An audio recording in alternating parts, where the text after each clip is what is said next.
Consumption. Is that clear? चलिए भाई आगे बढ़ते हैं। तो हमने कितने पॉइंट कंप्लीट कर लिए? 6 पॉइंट कंप्लीट कर लिया हमने। अब हम बढ़ते हैं हमारे 7वें पॉइंट पे, राइट।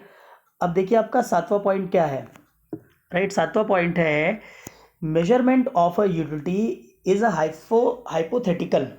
ठीक है, देखिए यूटिलिटी कैसा है, एब्स्ट्रैक्ट कॉन्सेप्ट है। कार्डिनल और numerical measurement of utility not be possible. देखिए यूटिलिटी को हम लोग कार्डिनली और न्यूमेरिकल चीज़ों में मेजरमेंट नहीं कर सकते हैं, ठीक है। क्योंकि अगर आपको प्यास लगी है और आप पानी पी रहे हो, आपको कितना यूटिलिटी मिला आप उसको मेजर नहीं कर सकते, राइट। यूटिलिटी को मेजर करना लगभग कार्डिनल में तो इम्पॉसिबल है। कार्डिनल मतलब क्या, नंबर्स में मेजर नहीं कर सकते कि हमको कितनी यूटिलिटी मिली, ठीक है। Example 30% drinks a water may derive from the higher and lower level of utility, right? Thus utility can only be experienced, right, and found either positive, zero or negative. Negative utility is called disutility. अब देखो disutility क्या होती है, जब आपको negative utility मिले। अब आपको निगेटिव यूटिलिटी क्या होती है आगे आप सीखने वाले हो, सो डोंट वरी, आगे मैं आपको सिखा दूंगा इस चीज़ को। तो पहले इस पॉइंट को क्लियर हुआ क्या? देखिए यूटिलिटी क्या है, एक साइकोलॉजिकल कॉन्सेप्ट है और किसी भी साइकोलॉजी को मापने की कोई इकाई नहीं बनी हुई। तो यूटिलिटी को भी मापने का कोई इकाई नहीं बना है कि भाई आपको एक वड़ा पाव खाने से इतने किलोग्राम यूटिलिटी मिल गई, या इतना मिलीमीटर यूटिलिटी मिल गया, या इतना लीटर यूटिलिटी मिल गया, इतना सेंटीमीटर मिल गया। इस तरह का कोई इकाई नहीं होता है, ठीक है। तो यूटिलिटी को हम माप नहीं सकते। हम बस ये पता कर सकते हैं कि हाँ हमको ज़्यादा सेटिस्फेक्शन मिला या कम सेटिस्फेक्शन मिला, पॉजिटिव यूटिलिटी मिली या निगेटिव यूटिलिटी मिली, कभी कभी जीरो भी यूटिलिटी मिलती है, राइट। Is it clear? तो इसको नंबर्स में हम माप नहीं सकते। Is it clear?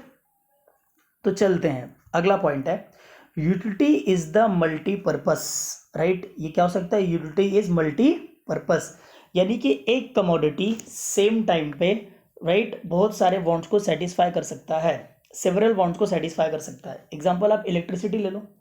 इलेक्ट्रिसिटी क्या करता है, at the same time several wants को सेटिस्फाई करता है, नहीं करता है? जी बिल्कुल करता है। अभी आप क्या कर रहे होगे, कमरे में बैठे होगे तो आप देख रहे होंगे कि इलेक्ट्रिसिटी से ही आपका फैन चल रहा होगा, ट्यूबलाइट चल रही होगी, टीवी चल रहा होगा, मोबाइल चार्ज हो रहा होगा, राइट। दूसरा एग्जाम्पल क्या ले सकते हो आप, कोल का एग्जाम्पल ले लो। कोल का एग्जाम्पल हम खाना बनाने के लिए भी करते हैं। खाना बनाने के अलावा भी कोल का बहुत सारा यूजेस होता है, फैक्ट्रीज वगैरह में यूज होता है कोल, राइट। तो utility can be a multipurpose, यानी एक commodity more than one want या सेवरल वांट को सेटिस्फाई कर सकता है। So a commodity can satisfy want more than one person, right? It can also be put for a several uses. For example, electricity can be used to serve many purpose and for many people at the some point of time. Is that clear? चलिए तो हम लोग अभी अगला point जाते हैं, that is utility depends on intensity of want. सबसे पहले इंटेंसिटी मतलब अर्जेंसी। देखिए आपको किसी चीज़ की जितना ज़्यादा अर्जेंट रहेगा आपका यूटिलिटी उतना ज़्यादा रहेगा, right. Utility depends on intensity of want. Intensity मतलब क्या, अर्जेंसी। देखो more intense the want greater will be the utility.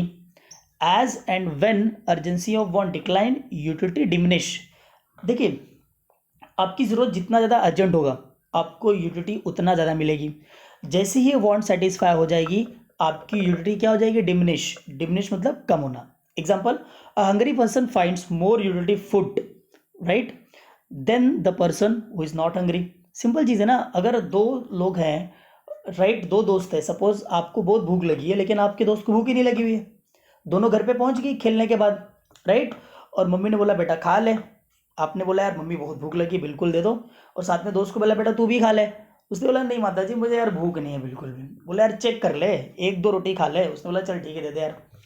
तो जब आप कंज्यूम करने वाले हो तो आपको क्या मिलेगा, सेटिस्फैक्शन लेवल ज़्यादा मिलेगा कि नहीं, क्योंकि आप भूखे हो, आपको अर्जेंट, पेट में चूहे दौड़ रहे भाई साहब, बड़े बड़े चूहे कबड्डी खेल रहे हैं आपके पेट में, ठीक है। और आपने मैं बोला यार खाना दे दो और मिल गया तो आपको क्या मिलेगा, ज़्यादा सेटिस्फेक्शन।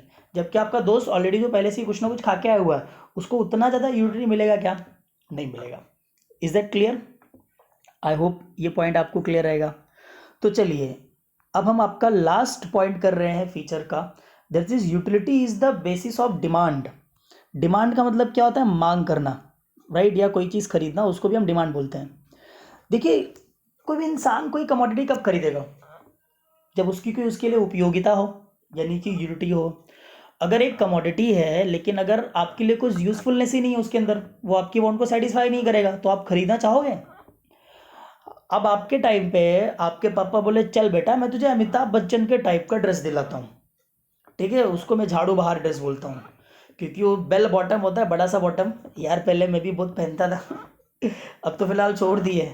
आपको बहुत फनी लगता होगा, मैं जब 11th स्टैंडर्ड में था मेरा फैशन ये लगता भाई, इंसान ही अलग है सबसे। तो उस टाइम पे लोगों को लेटेस्ट मॉडल के फैशन होते थे, मैं अमिताभ बच्चन के टाइप का जीन्स पहन के आता था, क्योंकि मैं गांव से था, तो हमारे गांव के लोगों का वैसे ही फैशन हुआ करता था। तो यार मुझे यहाँ के फैशन समझ में नहीं आता रहेगा, इसीलिए समझ में आया मुझे 11th-12th में मेरे क्लासमेट में ज़्यादा लोग भाव नहीं देते थे। तो वही रीज़न था, आप समझ ही गए होंगे क्यों नहीं भाव देते थे। तो बंदा 11th-12th में इतना था तब भी क्यों क्यों होगा। चलिए कहीं और पहुँच गए हम लोग फिलहाल। तो अगर आपको बोला जाए भाई आप बेल बॉटम जीन्स पहन, बेल बॉटम कपड़े खरीदो, आप खरीदोगे नहीं, क्योंकि आपको आपकी वांट उससे सेटिस्फाई नहीं होने वाली है। तो हम डिमांड वही करेंगे जिससे हमको हमारी वांट सेटिस्फाई हो। हम क्या डिमांड करेंगे, हमको हमको हमको कौन सी कमोडिटी यूटिलिटी देगी। हमको भाई नैरो जीन्स वाला जो बॉटम वाला फटा हुआ जीन्स जो बीच पे रहता नहीं है, वो सेटिस्फैक्शन देता है। गॉगल हो गया, कैप्स हो गई बढ़िया सी, ठीक है, उसके अलावा फास्टैग की वॉच हो गई, ये सारी चीज़ें हमको यूटिलिटी देंगी, राइट। और हम इनका डिमांड करेंगे। अगर यूटिलिटी नहीं देंगे तो हम इनका डिमांड नहीं करेंगे। A person will demand a commodity only if it give utility to him. For example, sick person has a utility in the medicines, hence he demand the medicines. ये अलग एग्जाम्पल है, और भी अलग अलग एग्जाम्पल ले सकते हो, ठीक है। तो फीचर्स हमने ख़त्म कर लिया, ठीक है। आई होप आपको समझ में आया रहेगा। अगर आपको किसी भी पॉइंट में डाउट है ना, तो आप लोग मुझे कमेंट सेक्शन में पूछ लेना, मैं वो पॉइंट एक बार वापस से आपको एक्सप्लेन कर दूंगा। और एक इम्पॉर्टेंट चीज़ यार, कि मेरा टेलीग्राम चैनल है, उस टेलीग्राम चैनल पे आप ज्वाइन करो। आपको डाउट रहेगा वहाँ भी पूछ सकते हो, वहाँ पे लेटेस्ट वीडियोस में डाल देता हूँ, जैसे अपलोड करता हूँ तो इमिडिएटली आपको वहाँ पे पता चल जाएगा, ठीक है। तो एक बार कमेंट ज़रूर करिए आपको लेक्चर्स कैसा लग रहा है। जो भी मेरे स्टूडेंट्स हैं वो भी मुझे देख रहे हैं, तो वो लोग भी कमेंट करो यार कैसा लग रहा है। अभी मेरे वीडियोज़ पर ज़्यादा व्यू नहीं आ रही है, लेकिन मैं कोशिश करते रहूँगा। आने वाला टाइम में ट्राई करूँगा कि मैं कुछ बेटर कर सकूँ आप लोगों के लिए, ठीक है। तो आने वाले लेक्चर में हम स्टार्ट करने वाले हैं टाइप्स ऑफ यूटिलिटी, राइट। तो तब तक के लिए पढ़ते रहिए घर पे, राइट। और कुछ मैं टिप्स भी दूंगा आपको पढ़ने के लिए, याद करने के लिए, शॉर्ट नोट्स बनाने के लिए, बहुत सारी ट्रिक्स है मेरे पास। तो फिलहाल मैं कॉन्सेप्ट क्लियर करूँ, उसके बाद में वो सारी चीज़ें मैं आपको बताऊँगा, फुर्सत में बताऊँगा, ठीक है। तो ज़्यादा से ज़्यादा लोगों तक वीडियो को पहुँचाएँ, इनको शेयर करें, क्योंकि शेयर करने का आपका कोई कॉस्ट नहीं जाने वाला है। जो भी आपके ग्रुप्स है व्हाट्सएप में, जो भी 12th में अभी जो भी स्टूडेंट जाने वाले हैं, तो उन सबको ये भेज दीजिए, क्योंकि वैसे भी घर पे टाइम पास ही करेंगे तो बेटर है कुछ ना कुछ तो पढ़ लें, ओके। तो बहुत बहुत धन्यवाद आपका वीडियो देखने के लिए। तो मिलते हैं अगले लेक्चर में। Thank you very much.